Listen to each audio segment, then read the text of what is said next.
Class को कहो कि अपने माइक जो है वो अनम्यूट रखें। अच्छा, क्लास अपने माइक्स जो है वो अनम्यूट रखो। सबको आवाज आ रही है क्लियर? यस मैम, आवाज आ रही है।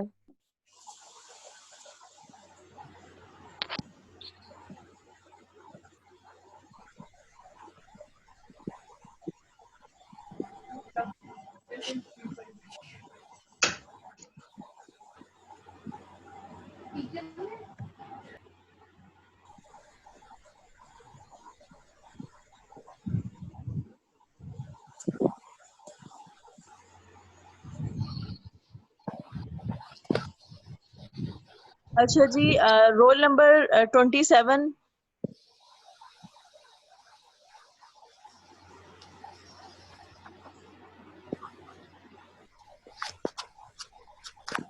Role number 27। Yes, ma'am. Can you please explain the caries process? Ma'am, dental caries process is caused by the acidic bacterial metabolism diffusing into the enamel and dentine, dissolving the minerals. Uh, bus. This is what I told you about caries process.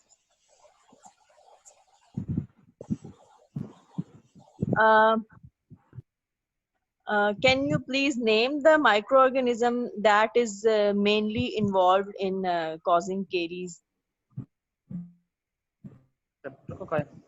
Streptococci. Streptococci में ढेर सारी इसके ढेर सारे strains हैं। आप इसका नाम लेंगे, कौन सा स्ट्रेप्टोकोकस?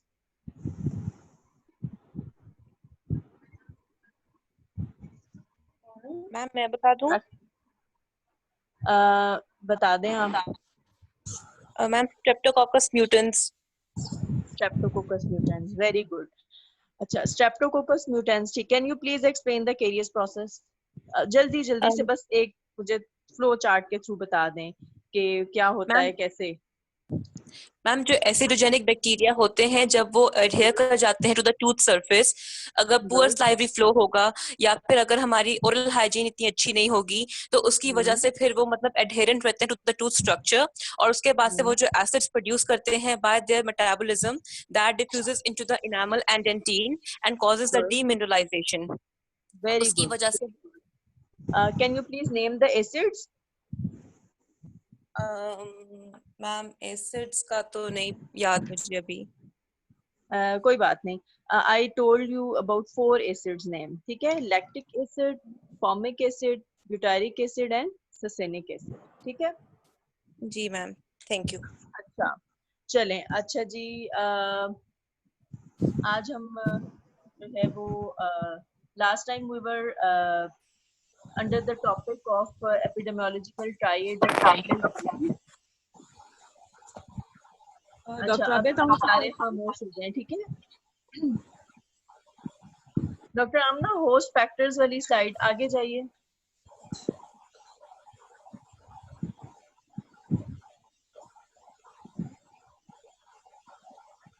Epidemiological triads. जी जी, आगे ये होगी। Next next, yes, stop here.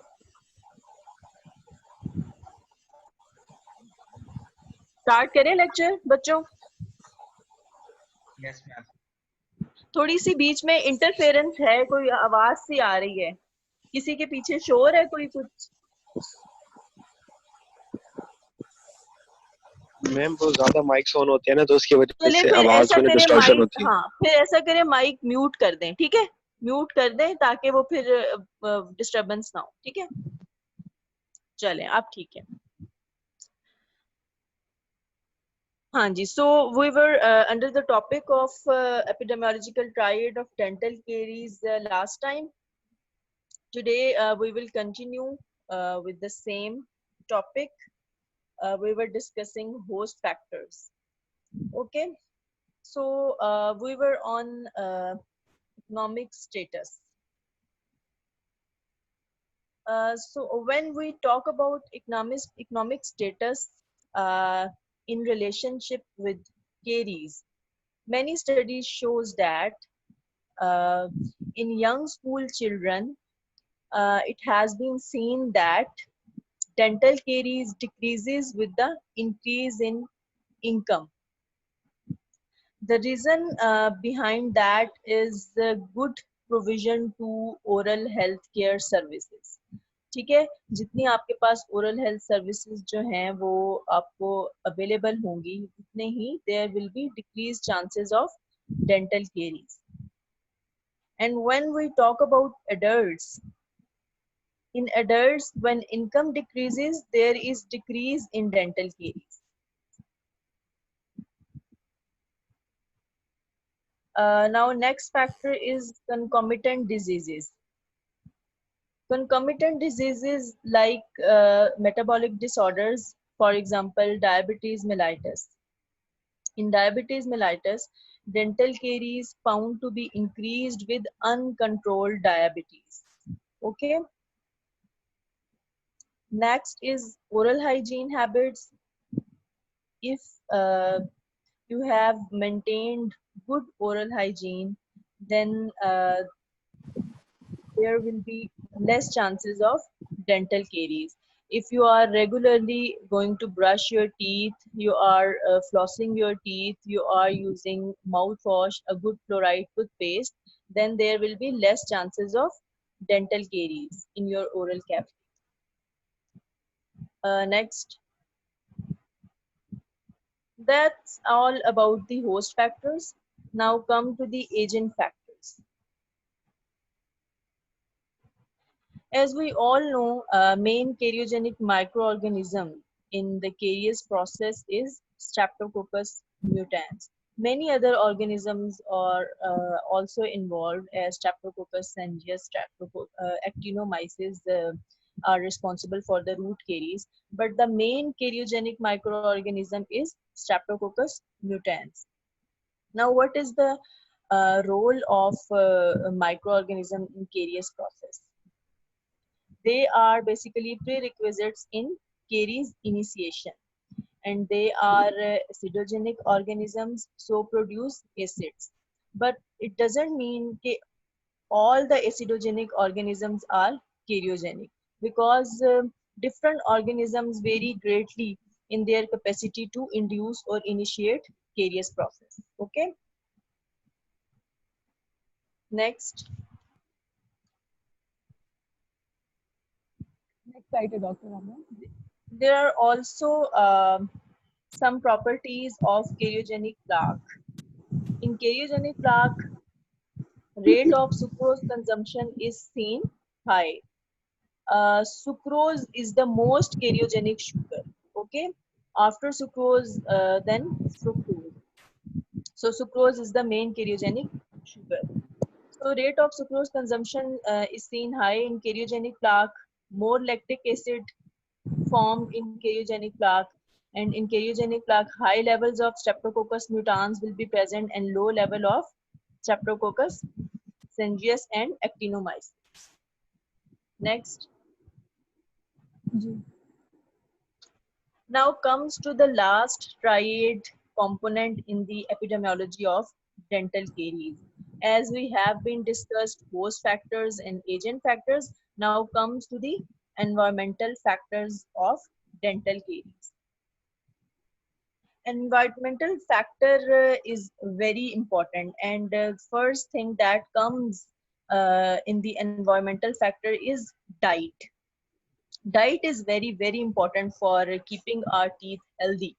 Good healthy diet is very important, including less carbohydrates, less starch, more vegetables, more fruits, vitamins and minerals will keep our oral cavity healthy. So can anybody tell me what is diet? We have discussed it in nutrition वाले chapter में हम इसे discuss कर चुके हैं. Can anybody tell me what is diet?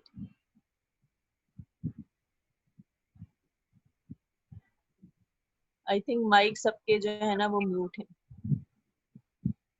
Kubra. Diet. Hello जी. कुछ नहीं doctor, मैं गई थी कुबरा आंसर करे। चले डाइट वो इनके डाइट कह रही हूँ, माइक इनके म्यूट है तो इस वजह से मेरा ख्याल है। Diet is basically a type and amount of food eaten daily by an individual. Okay. There are some dietary studies in relationship to the caries. So we will discuss these studies one by one. These are very important from examination point of view and viva point of view as well. So first is the Whipholm study. Whipholm study was conducted in 1954, and it's a 5-year investigation. It was done in a mental institution at Whipholm Hospital, and the study sample consists of 436 adult inmates. Inmates जो है वो prison होते हैं, ठीक है, कैदियों के ऊपर जो है ये study की गई थी. So their routine institutional diet was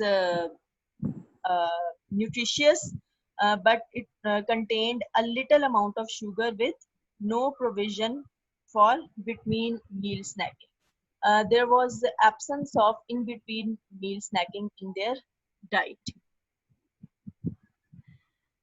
The dental caries rate, it was seen that the dental caries rate in inmates was low. So what they did for the study, they basically divided inmates into the 7 experimental groups. Okay, they divided the study population, that were 436 inmates, into the 7 experimental group. One was a control group. I told you about control group के control group जो है वो क्यों लिया जाता है, ठीक है. control group जो है वो उसको कोई intervention नहीं देते, and it is just taken for the comparison. Okay, so one was the control group, second sucrose group, third bread group, fourth chocolate group, fifth caramel group, sixth or 7th 8 toffee group, and 7th 24 toffee group. So these were the basically all the experimental groups that were included in the study. So they kept these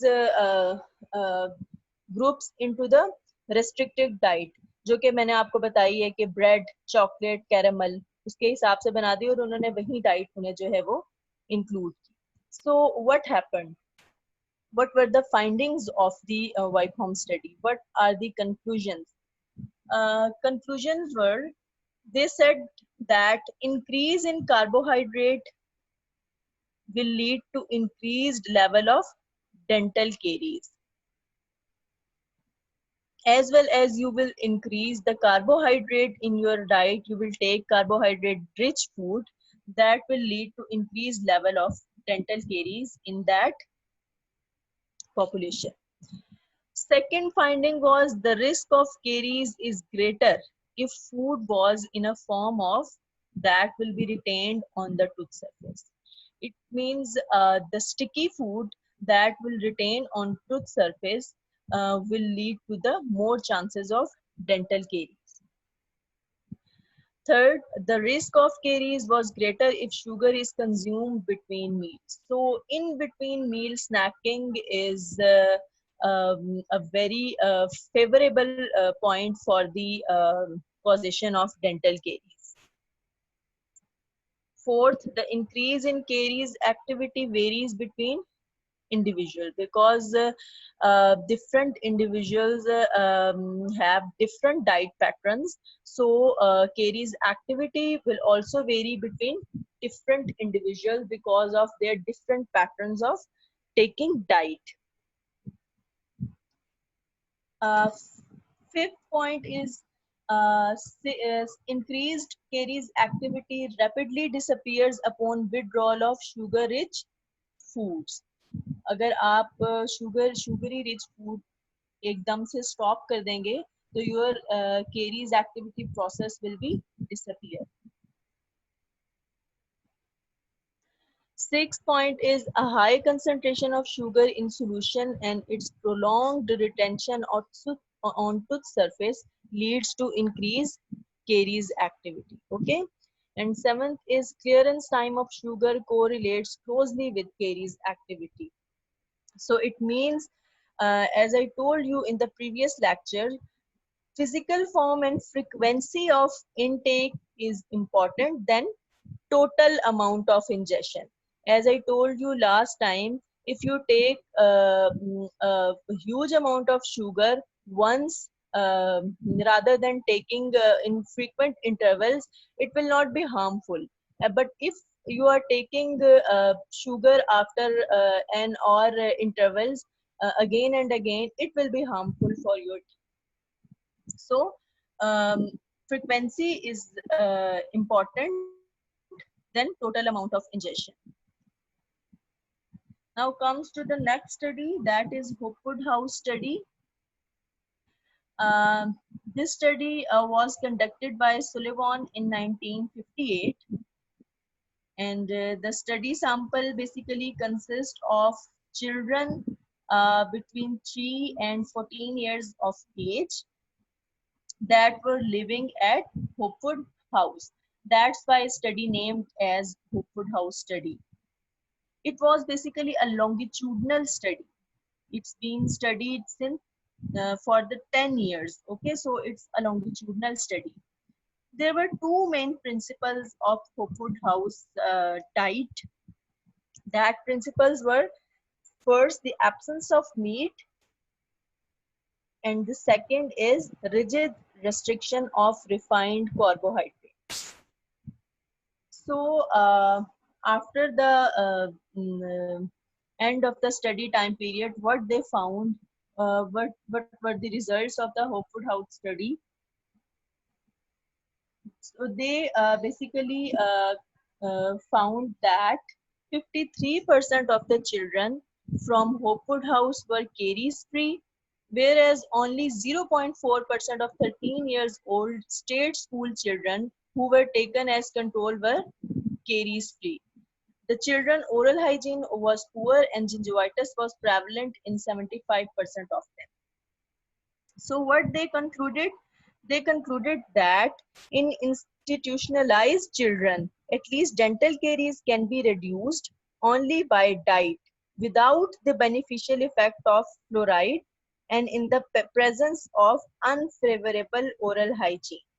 ठीक है, उन्होंने क्या कहा कि सिर्फ उन्होंने उनकी restriction की रिफाइंड कार्बोहाइड्रेट्स की और एब्सेंस ऑफ मीट में, और उन्होंने 53% ऑफ द चिल्ड्रन जो कि होपवुड हाउस में थे केरीज फ्री उसमें दे फाउंड. ठीक है, तो उन्होंने क्या क्या कहा कि even they concluded that even in the absence of beneficial effect of fluoride or even in the absence of unfavorable even in the presence of unfavorable oral hygiene, we can control the dental caries. ठीक है ना?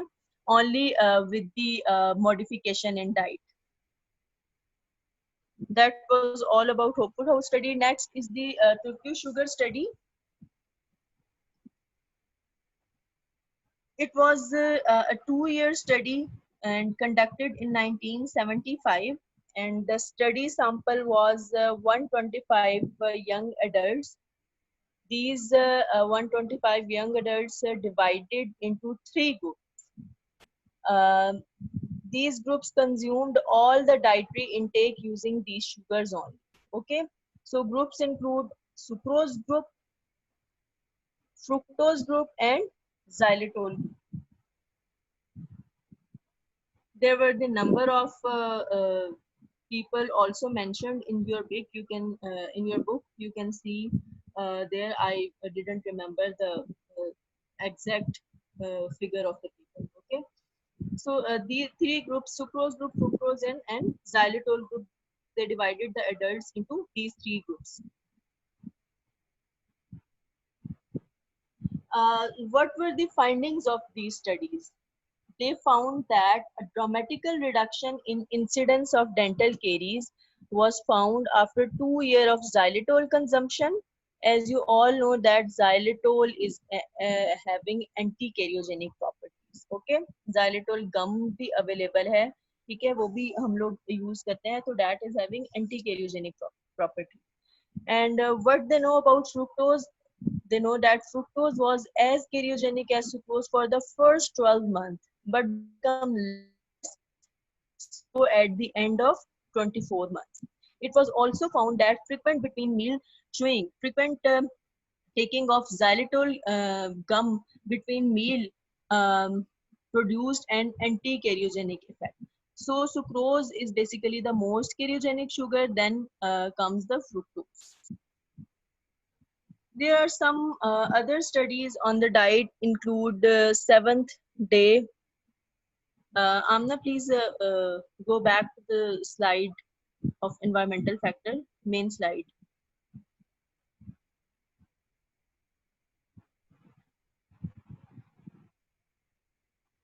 Yes.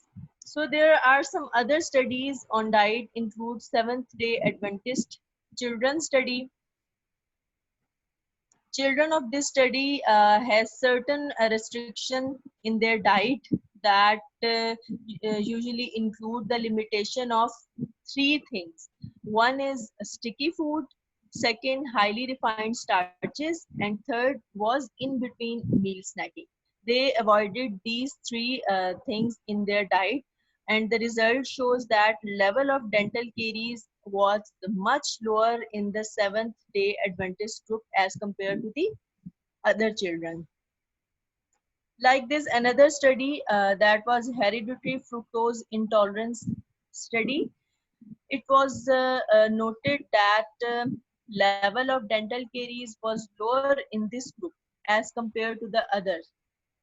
The reason is because persons affecting with this rare metabolic disorder, they have learned to avoid any food contain fructose or sucrose.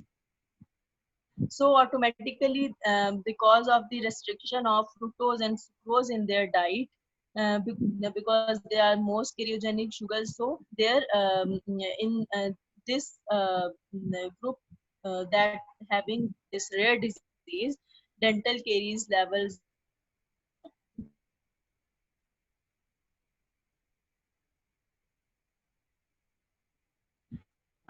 This was all about the diet, and the studies has been taken in relationship to dental caries. Now comes to the other environmental factors. In the other environmental factors, it's next is geographic variation.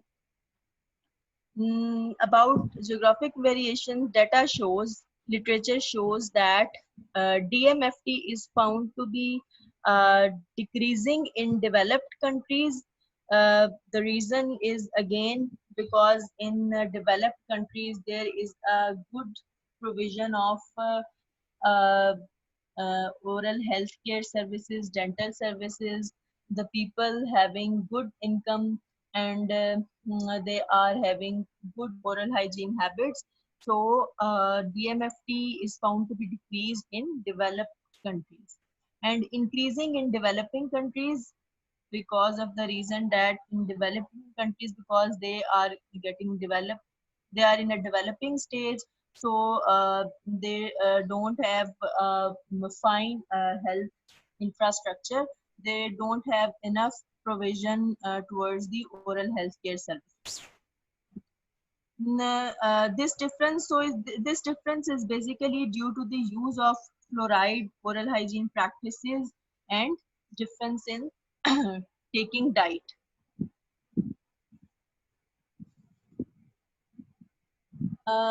Next is the soil. Soil as the population developed largely on locally grown food products. We basically our country is an agricultural country, so we are taking a lot of locally grown food products. So difference in soil of different areas make difference in caries experience because of the presence of trace elements in the soil. Like some trace elements are caries promoting, like selenium, magnesium, calcium. Some are strongly karyostatic like fluoride and phosphorus, and some have double effect of caries like cobalt and chromium. Now comes to the urbanization. Literature shows that more caries, more prevalence of caries when we will go towards the urbanization. Okay. Next is climate. More will be the sunlight exposure, less will be the chances of dental caries. This is because the reason as vitamin D is absorbed from the sunlight that tend to reduce dental caries. There are some other factors, include social factors. Social factors, as we have been discussed many times, that good socioeconomic status results in lesser rates of caries. Okay, because of the provision of good enough abundant of dental services and maintain good oral hygiene with sufficient dentist population ratio. And in the last, industrial hazards. Carbohydrate dust and acid fumes, both are known to be hazardous to teeth, as carbohydrate promote caries, and chemicals or acids will produce chemical erosions on teeth. So we have been ended with the epidemiological triad and the types and classification and the process of dental caries. Finally, now Amna, please next जो हमारा topic है, please display that epidemiology of oral cancer.